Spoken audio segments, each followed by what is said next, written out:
Good morning, second graders. Today is Wednesday, April 15th.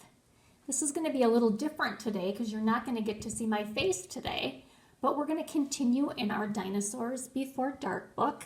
We're going to do a little bit of math, and that way your must-dos on your matrix will be all finished for today. We want to wish a very happy birthday to Ivan.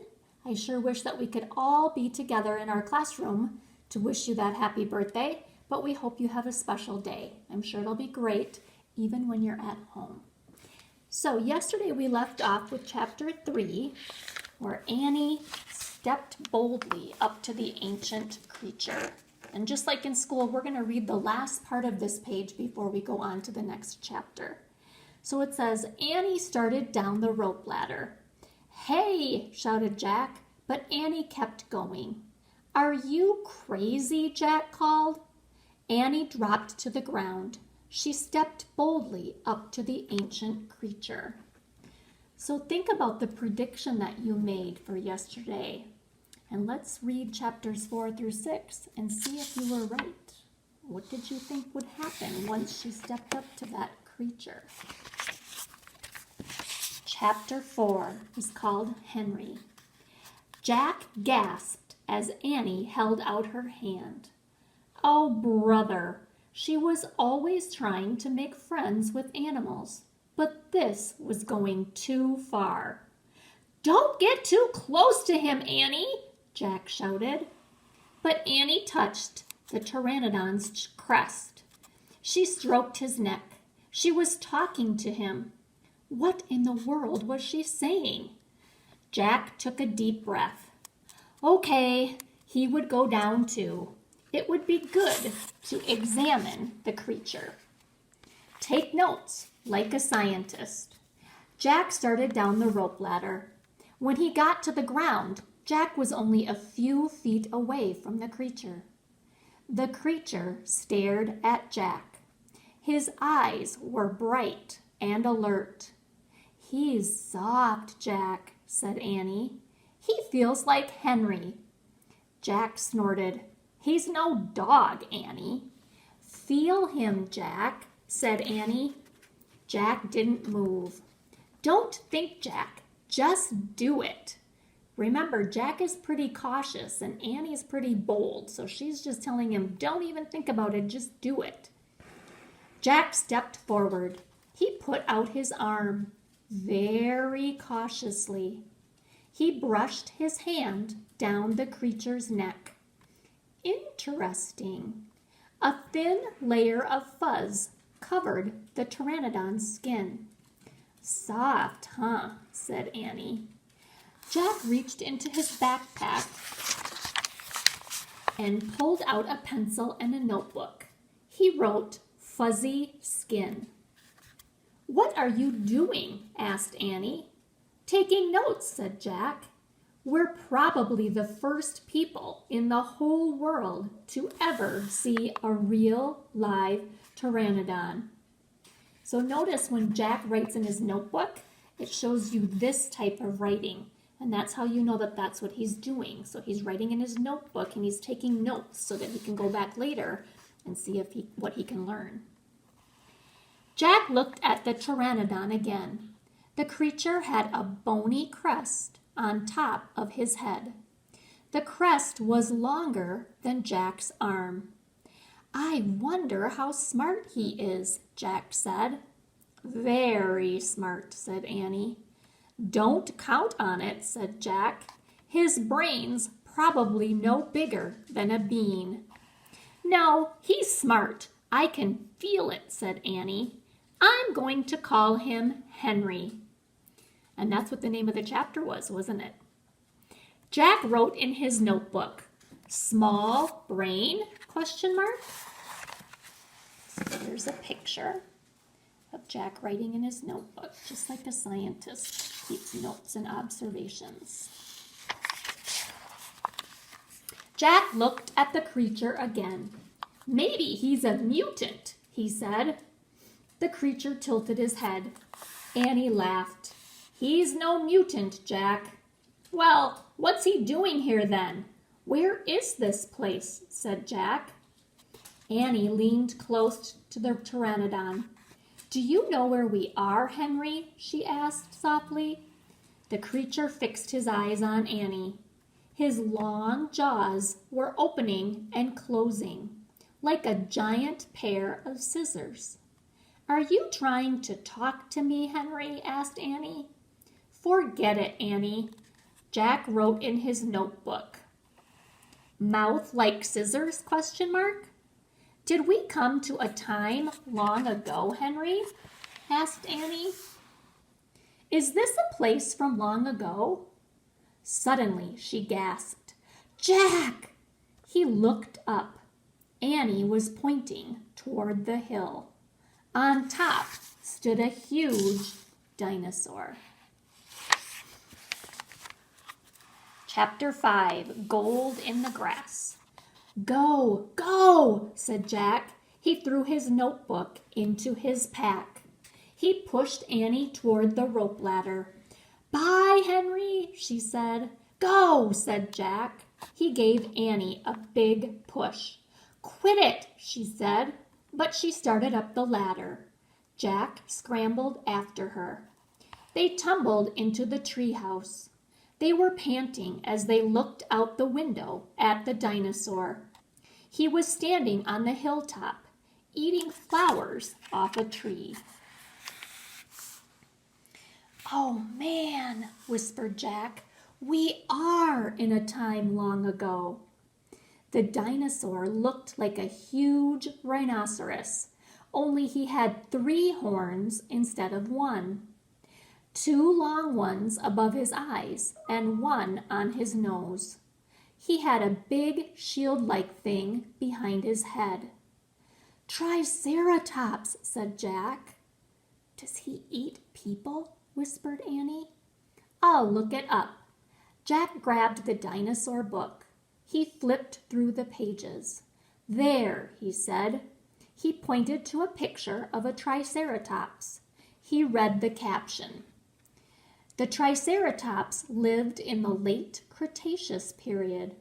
This plant-eating dinosaur weighed over 12,000 pounds.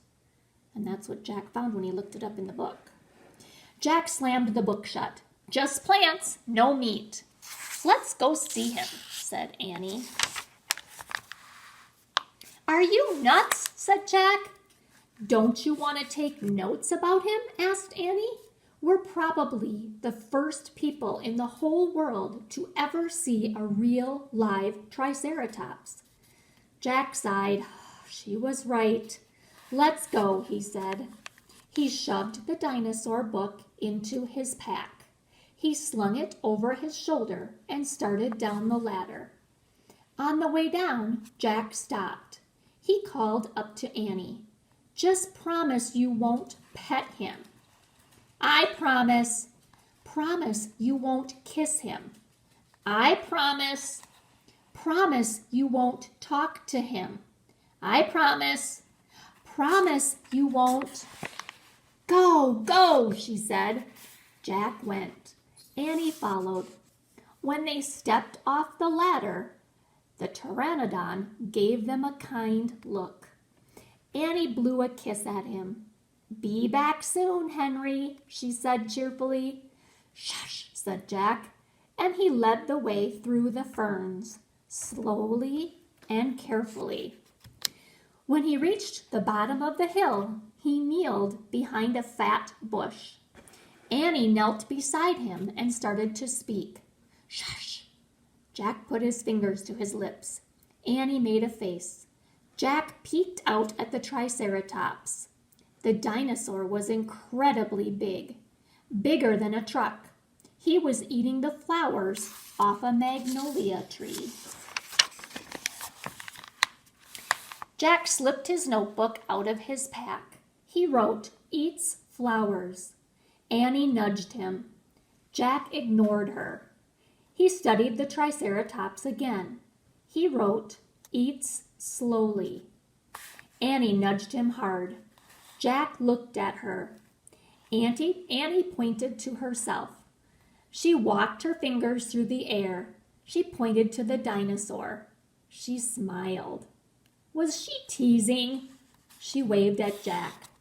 Jack started to grab her. She laughed and jumped away. She fell into the grass in full view of the Triceratops. "Go back," whispered Jack. Too late. The big dinosaur had spotted Annie. He gazed down at her from the hilltop. Half of a magnolia flower was sticking out of his mouth. "Oops," said Annie. "Get back," Jack shouted at her. "He looks nice, Jack." "Nice? Watch out for his horns, Annie." "No, he's nice, Jack." "Nice?" But the Triceratops just gazed calmly down at Annie. Then he turned and loped away down the side of the hill. "Bye," said Annie. She turned back to Jack. "See?" Jack grunted, but he wrote in his notebook, "Nice." And here's a picture of the Triceratops loping back down the hill, which means walked slowly down the hill. "Come on, let's look around some more," said Annie. As Jack started after Annie, he saw something glittering in the tall grass. He reached out and picked it up. A medallion, a gold medallion. And there's the picture of him with the medallion in his hand. A letter was engraved on the medallion, a fancy M. "Oh man, someone came here before us," Jack said softly. So you're going to need to think about that medallion later in the story. That's kind of a big part of Magic Treehouse books. Chapter 6, Dinosaur Valley. "Annie, look at this," Jack called. "Look what I found." Annie had gone up to the hilltop. She was busy picking a flower from the magnolia tree. "Annie, look, a medallion." But Annie wasn't paying any attention to Jack. She was staring at something on the other side of the hill. "Oh, wow," she said. "Annie!" Clutching her magnolia flower, she took off down the hill. "Annie, come back," Jack shouted, but Annie had disappeared. "I'm going to kill her," Jack muttered. He stuffed the gold medallion into his jeans pocket. Then he heard Annie shriek, "Annie!" Jack heard another sound as well, a deep bellowing sound, like a tuba. A tuba is a big instrument. You might have heard about that in music. "Jack, come here," Annie called. "Annie!" Jack grabbed his backpack and raced up the hill. When he got to the top, he gasped. The valley below was filled with nests, big nests made out of mud, and the nests were filled with tiny dinosaurs. Here's the picture of the nest. Jack looking down at the nests full of dinosaurs. Annie was crouching next to one of the nests, and standing over her was a gigantic duck-billed dinosaur. "Don't panic, don't move," said Jack. He stepped slowly down the hill toward Annie. The huge dinosaur was towering above Annie, waving her arms, making her tuba sound. Jack stopped. He didn't want to get too close. He knelt on the ground. "Okay, move toward me. Slowly," he said. Annie started to stand up. "Don't stand, crawl," said Jack. Clutching her flower, Annie crawled toward Jack. The duck-billed dinosaur followed her, still bellowing. Annie froze. She didn't like the fact that she was around her babies in the nest. "Keep going," Jack said softly. Annie started crawling again. Jack inched farther down the hill until he was just an arm's distance from Annie. He reached out and grabbed her hand. He pulled Annie toward him. "Stay down," he said. He crouched next to her. "Bow your head and pretend to chew." "Chew?" "Yes, I read that's what you do if a mean dog comes at you. She's no dog, Jack, said Annie. Just chew, said Jack. Jack and Annie both bowed their heads and pretended to chew. Soon the dinosaur grew quiet. Jack raised his head.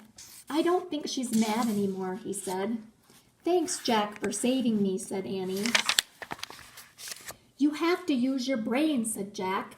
You can't just go running to a nest of babies. There's always a mother nearby. Annie stood up. Annie! Too late. Annie held out her magnolia flower to the dinosaur. I'm sorry I made you worry about your babies, she said. The dinosaur moved closer to Annie. She grabbed the flower from her. She reached for another. No more, said Annie. The dinosaur let out a sad tuba sound. But there are more flowers up there, Annie said. She pointed to the top of the hill. I'll get you some. Annie hurried up the hill. The dinosaur waddled after her. Jack quickly examined the babies. Some were crawling out of their nests. Where were the other mothers? Jack took out the dinosaur book. He flipped through the pages. He found a picture of some duck-billed dinosaurs. He read the caption. The Anatosauruses lived in colonies. While a few mothers babysat the nests, others hunted for food. So there must be more mothers close by. Hey, Jack, Annie called. Jack looked up. Annie was at the top of the hill, feeding magnolia flowers to the giant Anatosaurus. She's nice too, Jack, Annie said. But suddenly, the Anatosaurus made her terrible tuba sound. Annie crouched down and started to chew. The dinosaur barged down the hill. She seemed afraid of something. Jack put the book down on top of his pack, and he hurried up to Annie. And here's the picture of the duck-billed dinosaur called an Anatosaurus. And there's Jack chasing after Annie. I wonder why she ran away, said Annie. We were starting to be friends. Jack looked around. What he saw in the distance almost made him throw up. An enormous, ugly monster was coming across the plain. He was walking on two big legs and swinging a long, thick tail and dangling two tiny arms. He had a huge head and his jaws were wide open. Even from far away, Jack could see his long, gleaming teeth. Can you guess which kind of dinosaur they saw? Tyrannosaurus Rex, whispered Jack. And we're going to stop right there. And we're going to look at our matrix. And it says on Wednesday, you're to watch your video, to hear the continuation of Dinosaurs Before Dark, which we just read. And you're going to tell a family member about the book so far. What would you do if you were with Jack and Annie? And if you want, you can tell me what you think you would do on Seesaw and record yourself telling me that if you'd like to. So stay tuned tomorrow as we continue with the book and we'll read the rest of the story. So we'll see what happens for the end of the book. All right, so now you can pause the video and you can go get your math and we will get our math going for today. Yesterday, your job was to turn this tally chart into a picture graph, and so that's what your picture graph should have looked like if you did it correctly. And remember, I just used circles instead of shoe. If you used a shoe, that's fine, but I just use circles when it's a picture graph like that. Okay? All right, today on your matrix, you need to do numbers 2 through 5 on your math book. And this is number 2, where you turn this tally chart about your favorite drink into a picture graph of your favorite drink. And then number 3, you do your favorite sport and turn that tally chart into a picture graph. And again, each ball equals 1 vote. Now, just like in school, we're going to turn it over. I wanted to talk about the brain builders first. We're not going to do it together because I'm just going to give you some hints. and I bet you can figure out the rest yourself. All right, so it says number 4. The directions tell us to use the information to make a picture graph. So number 4 says, Lillian asked 10 people their favorite flower. 1 said tulips. The same number of people said daisies and carnations. 5 said roses. So here's their chart so far, favorite flower, and each flower, look at the key, each flower equals 1 vote. So once again, I'm just going to use a pencil and circles instead of drawing flowers. It goes faster that way. All right, so we have to look at what has already been said. So it says 1 said tulips. Okay, so you're going to do 1 here. And 5 said roses. It already told you that information if you read up above. Okay, now, she wanted to ask 10 people their favorite flower. So we already have 1, 2, 3, 4, 5, 6 people that we've asked. So how do you get from 6 up to 10? How many more people do we have to ask what their favorite flower is? Okay, and then once you know that number, the next clue says the same number of people said daisies and carnations. So you have to figure out 6, 7, 8, 9, 10. So that's 4. How are you going to split those 4 so that the same number of people said daisies and carnations? So that's what your job is to do on number 4. And number 5 is real similar to that. It says a school asked 15 students their favorite subject. 3 students said science and 3 said reading. 1 less person said art than math. Okay, so once again, you use what they already told you. 3 students said science and 3 said reading. So here's science is 3 and here's reading is 3. And she asked 15 students. Okay, so you already have 1, 2, 3, 4, 5, 6. How do you get from 6 up to 15? Put 6 in your head and count up to 15. Okay, and then you need to decide how you're going to split that number up so that 1 less person said art than math. Okay, you're going to have to use 2 numbers that are right by each other when you count. So think of like 2 numbers that add up to that missing number. I'm not going to tell you the answer because I bet you can figure it out. All right, good luck.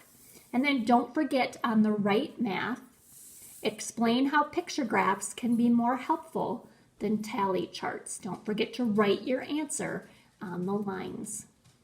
Okay, so your job for your must do for math today is to finish this side, number 2, number 3, and then finish your brain builders on 4 and 5 and your right math. Okay, and once you've completed that, you've done your must-dos for math today as well. Okay, great job. So tomorrow we will finish our Dinosaurs Before Dark book and we will do another lesson in math. Have a great day, second grade. Bye.